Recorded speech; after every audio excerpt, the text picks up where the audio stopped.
Hello everyone, welcome to my channel all about geology. So आज के इस video में हम पढ़ने वाले हैं सेगमेंटेशन जीन्स इन ड्रोसोफिला के बारे में। इसके पहले वीडियो में मैंने मैटरनल जीन, जाइगोटिक जीन और ड्रोसोफिला से रिलेटेड सारे इंपॉर्टेंट टॉपिक को मैंने वहाँ पर बताया है कि एंटीरियर पोस्टीरियर एक्सिस किस तरीके से फॉर्म होता है या डोर्सल वेंट्रल एक्सिस किस तरीके से फॉर्म होता है। वो सारे वीडियो को मैंने बताया है, आप लोग देख सकते हो, मेरे चैनल में अपलोडेड है। और CSIR नेट में जो है जितने भी सारे टॉपिक इंपॉर्टेंट होते हैं उससे रिलेटेड मैंने सारे टॉपिक को अपने चैनल में अपलोड करके रखा हुआ है, आप लोग चाहो तो देख सकते हो। सो आज के इस वीडियो में ड्रोसोफिला का जो सेगमेंटेशन जीन्स होता है उनके बारे में हम देखेंगे। सेगमेंटेशन जीन्स क्या होता है, नाम से ही पता चल रहा होगा। जो सेगमेंट होता है ड्रोसोफिला में जो है बहुत सारे सेगमेंट्स जो है प्रेजेंट होते हैं, उसके ऊपर जो है ये जीन्स काम करते हैं, उसके ऊपर जो है ये जीन्स क्या करते हैं, फंक्शन करते हैं। और इसके पहले भी मैंने मैटरनल जीन, जाइगोटिक जीन के बारे में बताया है। सो आप लोग चाहो तो सभी वीडियो को जो है अच्छे से देख सकते हो। यहाँ पर सेगमेंटेशन जीन्स 3 टाइप के होते हैं। एक होता है गेप जीन, दूसरा होता है पेरुल जीन, तीसरा होता है सेगमेंट पोलैरिटी जीन। अब आप अगर देखोगे ड्रोसोफिला को तो यहाँ पर ये ड्रोसोफिला का एंटीरियर पोर्शन होगा, यहाँ पर पोस्टीरियर पोर्शन है, ये डोर्सल होगा, ये वेंट्रल होगा। और इनके बॉडी में बहुत सारे सेगमेंट्स प्रेजेंट होते हैं। लाइक इस तरीके से आप देख सकते हो, एंटीरियर पोजीशन में जो हेड होता है, उसके बाद थोरक्स होता है, लाइक प्रोथोरेक्स, मेजोथोरेक्स, मेटाथोरेक्स। उसके बाद एब्डोमिनल सेगमेंट्स जो है ये जो है स्टार्ट होते हैं। सो इस तरीके से इनके बॉडी में सेगमेंट्स पाए जाते हैं। और ये सेगमेंट जो है कौन बनाता है, ये 3 जीन मिलके बनाते हैं। सो यहाँ पर देखते हैं ये क्या कहा गया है, express after fertilization and express sequentially as a zygotic gene in Drosophila. So zygotic gene जब हम लोगों ने पढ़ा था उसमें हम लोगों ने देखा था कि जाइगोटिक जीन जो है ये इंक्लूडेड होते हैं सेगमेंटेशन जीन से और होम्योटिक जीन से। सो सेगमेंटेशन जीन जो है एक टाइप का बोल सकते हो, ये जाइगोटिक जीन होता है। जाइगोटिक जीन का मतलब है जो फर्टिलाइज्ड एग होंगे, जो फर्टिलाइजेशन के बाद जो जाइगोट बनता है, उसके केस में जो है ये जीन्स जो है एक्सप्रेस होते हैं।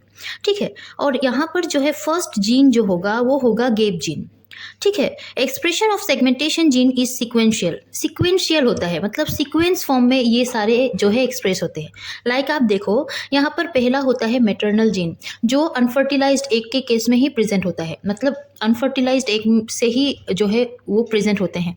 ठीक है। सो मैटरनल जीन क्या होंगे, लाइक बाइकोइड जीन, नैनोस जीन, हंचबेक जीन, ये सारे जीन, कोडल जीन, ये सारे जीन पहले से ही मौजूद होता है उस ड्रोसोफिला के एग में। सो मैटरनल जीन के कंसंट्रेशन के ऊपर जो है डिपेंड करके ये गेप जीन जो है एक्सप्रेस होते हैं, हम आगे पढ़ेंगे। सो मैटरनल जीन से आया गेप जीन, आगे गेप जीन से फिर पेरुल जीन आएगा, फिर पेरुल जीन से सेगमेंट पोलैरिटी जीन आएगा। सो इस तरीके से जो है सिक्वेंशियली ये सारे जीन्स एक्सप्रेस होते हैं। सो यहाँ पर पहला जो है ये हम देखते हैं गेप जीन के बारे में। The gap gene in Drosophila are the first zygotic gene to respond to maternal gradient and establish the body pattern of the fruit fly embryo. कहा गया है जो गेप जीन है ये ड्रोसोफिला के केस में जो है फर्स्ट जाइगोटिक जीन होता है जो रेस्पॉन्ड करता है मैटरनल ग्रेडियंट को, मतलब मैटरनल इफेक्ट जीन जो होंगे उनके कंसंट्रेशन ग्रेडियंट के ऊपर ये रेस्पॉन्ड करता है। और ये क्या करवाता है, एस्टेब्लिश करवाता है बॉडी पैटर्न को, ये आगे डेवलप करवाता है बॉडी पैटर्न को उस फ्रूट फ्लाई के या ड्रोसोफिला के एम्ब्रियो में। The gape gene respond to concentration of the maternal effect gene protein. Their protein product interact with each other such that each gape gene protein defines specific regions of the embryo. कहा गया है जो maternal effect gene का protein बनता है उस protein के concentration के ऊपर ये रिस्पॉन्ड करते हैं और उस प्रोटीन के प्रोडक्ट के साथ ये इंटरेक्ट करते हैं और बाद में ये क्या करते हैं कि स्पेसिफिक रीजन को फॉर्म करते हैं, उस एम्ब्रियो में स्पेसिफिक रीजन को फॉर्म करते हैं। The gap gene divide the embryo into broad region, ये रीजन को फॉर्म करता है, मतलब कहने का ये है कि जो एम्ब्रियो होगा आफ्टर फर्टिलाइजेशन उस एम्ब्रियो में बहुत सारे सेगमेंट बनेंगे आगे जाके। ठीक है। सो वो सेगमेंट को ये डिफाइन करता है कि इस तरीके से ये जगह में जो है सेगमेंट बनाया जाएगा। ठीक है। ये आप ऐसे भी बोल सकते हो कि ये क्या करवाता है उसको, मतलब ये उसका बाउंड्री जो है ये डेवलप करता है कि आगे जाके पर्टिकुलर सेगमेंट यहाँ पर बनेगा और यहाँ पर बनेगा, यहाँ पर बनेगा, ये डिफाइन करता है उस तरीके से जो है ये पैटर्न वाइज फॉर्म में जो है डेवलप करवाता है उस एम्ब्रियो में, ठीक है। सो ये बेसिकली उसको बनाता है। बाद में सेगमेंटेशन जब हम देखेंगे, जैसे कि पेयर रूल जीन होंगे, वो सारे सेगमेंट फॉर्मेशन में हेल्प करेंगे। ये यहाँ पर क्या कर रहा है कि स्पेसिफिक रीजन को डिफाइन कर रहा है कि इस हिस्से में ये पैटर्न बनेगा, ठीक है। अब यहाँ पर कहा गया है the gap gene is express itself under the control of maternal effect gene. बार बार वही बातें कही गई है कि मैटरनल इफेक्ट जीन के हेल्प से ये जीन अपने आप को एक्सप्रेस करता है। Such as bicoid nanos that regulate each other to attain precise expression pattern. जैसे कि बाइकोइड हो गया, नेनोज हो गया, कॉडल हो गया, हंचबेक हो गया, ये सारे मैटरनल इफेक्ट जीन है, इनके ऊपर ही डिपेंड करता है और अपने आप को ये एक्सप्रेस करता है। और एक बात कही गई है and are so name because their mutation result in gap in the embryo segmentation pattern. इनका नाम गैप जीन क्यों है? क्योंकि अगर इनमें म्यूटेशन दिखाई दे, ठीक है, उस एम्ब्रियो में गैप जीन में किसी भी तरीके का जो है म्यूटेशन हो या ये प्रेजेंट ना हो, तो उस केस में एम्ब्रियो में जो है उस सेगमेंट में क्या होता है, गैप मतलब प्रेजेंट होता है, गैप मतलब दिखाई देता है। अब उस एम्ब्रियो में अगर गैप हुआ तो इसीलिए इसको कहा गया है गैप जीन, ठीक है। जब गैप जीन का म्यूटेशन हो जाए तो उस एम्ब्रियो में उस सेगमेंट में गैप दिखाई देता है, ठीक है। अब यहाँ पर कहा गया है all the gap gene protein are transcription factor. जो प्रोटीन बनता है गैप जीन का वो एज अ ट्रांसक्रिप्शन फैक्टर जो है एक्ट करता है। In addition of hunchback 4 other gap gene are kruppel, knirps, giant, tailless. यहाँ पर गैप जीन जैसे कि क्या है, क्रूपल है, नीर्व्स है, जायंट है, टेललेस है। जैसे कि मैटरनल जीन क्या थे, बाइकोइड, नेनोस, कॉडल, हंचबेक, ये थे।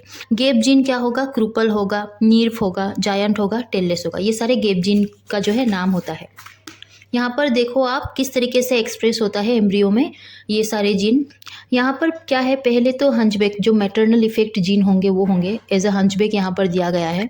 सो ये एक का जो है एंटीरियर पोर्शन है, या पोस्टीरियर पोर्शन है। यहाँ पर हंचबेक और बाकी जो भी होंगे मैटरनल जीन उनका ग्रेडियंट दिखाया गया है। अब यहाँ पर बाद में according to this gradient gap gene का एक्सप्रेशन होता है, ठीक है। सो यहाँ पर जायंट का एग्जांपल दिया गया है। जायंट के केस में आप देखोगे इस तरीके से ये स्ट्राइप जो है फॉर्म करते हैं, ठीक है, यहाँ पर एंटीरियर पोर्शन में और यहाँ पर पोस्टीरियर पोर्शन के सामने। वही क्रूपल को देखो, यहाँ पर मिडिल पोर्शन में ये इस तरीके से एक्सप्रेस होता है। नीर्व्स को देखो, यहाँ पर एंटीरियर और पोस्टीरियर के पास इस तरीके से एक्सप्रेस होते हैं। टेललेस में इस तरीके से एक्सप्रेस होते हैं, पोस्टीरियर रीजन में और एंटीरियर के पास। अगर आप एक साथ उस एक को देखोगे तो इस तरीके से ये एंटीरियर पोजीशन है, ये पोस्टीरियर पोजीशन है। यहाँ पर नीर्व, यहाँ पर जायंट, यहाँ पर टेललेस, यहाँ पर kruppel, then again knirps, giant, tailless. Anterior to posterior इनका एक्सप्रेशन कुछ इस तरीके से होता है। Transcription of the Krupal, Nerve and giant genes are expressed in the discrete stripes in the nuclei of the embryo is regulated by the hunchback, bicoid, caudal।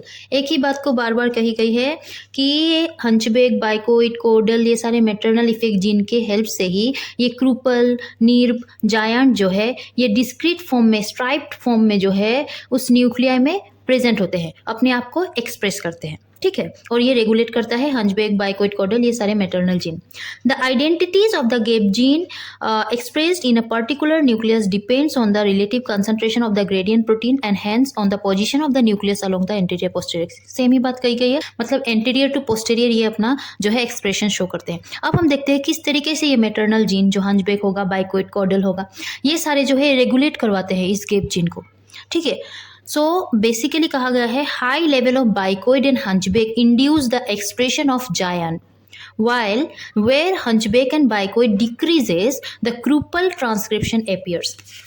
आप यहाँ पर देखो, यहाँ पर जो है एंटीरियर पोर्शन में हमें पता होता है बाइकोइड और हंचबेक प्रेजेंट होते हैं, मैक्सिमम अमाउंट में प्रेजेंट होते हैं।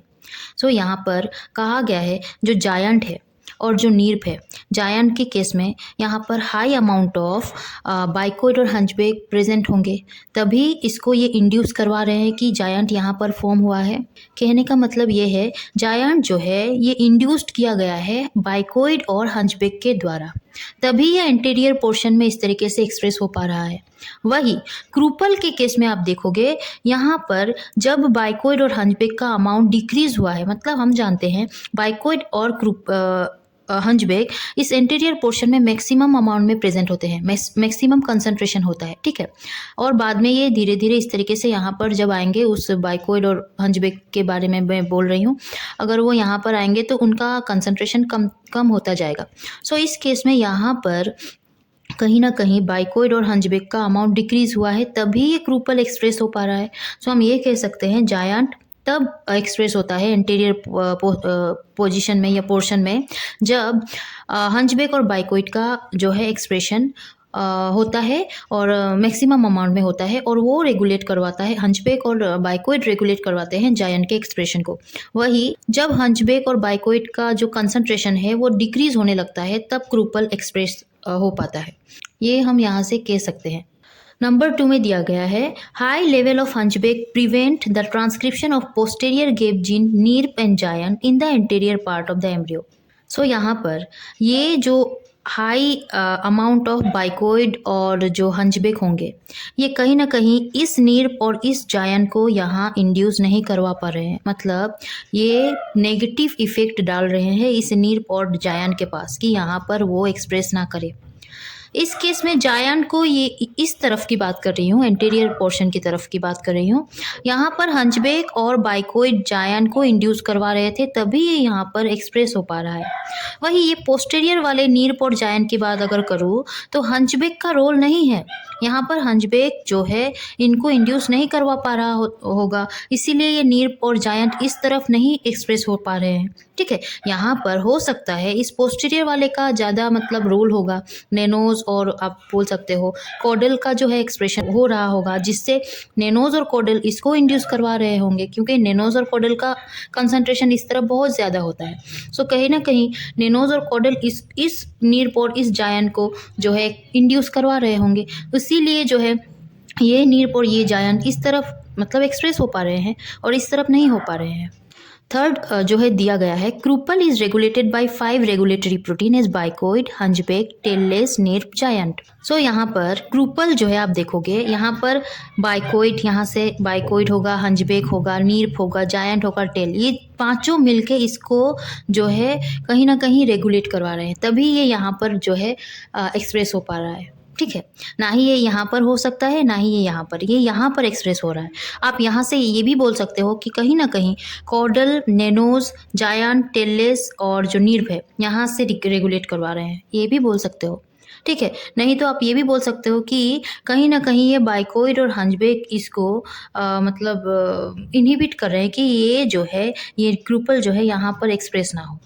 सो कुछ भी हो सकता है। Also inhibited by high level of hunchback, giant, tailless. हाँ, हो सकता है कि हंचबैक, जायंट, टेललेस हो सकता है कि क्रूपल को इनिबिट कर रहे हो, इसीलिए क्रूपल जो है मिडिल पोर्शन में प्रेजेंट है, क्योंकि मिडिल पोर्शन में हंचबैक, बाइकोइड और नेनोस कॉडल ये दोनों का कंसंट्रेशन जो होता है बहुत कम होता है, तभी वो जो है एक्सप्रेस हो पा रहा है मिडिल पोर्शन में। लास्ट में कहा गया है the tailless gene is terminal gap gene determining embryo segmentation in Drosophila. जो टेललेस जीन है वो टर्मिनल गैप जीन होता है जो सेगमेंटेशन में हेल्प करता है। सो बेसिकली यहाँ पर क्या हुआ है, आप अगर गैप जीन के बारे में पढ़ रहे हो या सेगमेंट पोलैरिटी जीन या पेयर रूल जीन, सभी के केस में ये जानना इम्पोर्टेंट होता है कि ये कौन से जीन होते हैं। गैप जीन का जो नाम होता है, जैसे कि जायंट हुआ, क्रूपल हुआ, ये आपका नीर्प हुआ, टेललेस हुआ, ये नाम के बारे में आप याद रखना। एम्ब्रियो के कौन से हिस्से में इनका एक्सप्रेशन हो रहा है ये याद रखना, क्योंकि इनके ऊपर जो है क्वेश्चन आते हैं। बाकी इनका और कुछ मतलब इम्पोर्टेंट अभी तक आया नहीं है एग्ज़ाम में, सो आ सकता है बाद में आगे जाके, बट अभी तक आप इनका नाम याद रखना। इनका नाम बहुत इंपॉर्टेंट होता है, ये सारे कैसे एक्सप्रेशन जो है ये शो करते हैं। और एक बात याद रखना कि किसी में भी अगर म्यूटेशन हो तो बाद में सेगमेंटेशन में प्रॉब्लम होता है, ठीक है। सो बेसिकली गैप जीन के बारे में इतना ही था, आप लोग नाम याद रखना। इस वीडियो में जितना हो सके मैंने आपको बताने की कोशिश की है। आई होप आप लोगों को समझ आया होगा। आने वाली वीडियो में हम पेयर रूल जीन के बारे में देखेंगे और ये सेगमेंट पोलैरिटी जीन के बारे में देखेंगे, क्योंकि इस वीडियो में अगर मैं अच्छे से समझाऊंगी तो वीडियो काफ़ी लंबा हो जाएगा। सो आई होप आप लोगों को ये वीडियो समझ आया हो। अगर समझ आया हो और अच्छा लगा हो तो इस वीडियो को लाइक कीजिए। मेरे चैनल को सब्सक्राइब करना प्लीज़ मत भूलिएगा। टिल दिन पढ़ते रहिए। Take care and bye bye.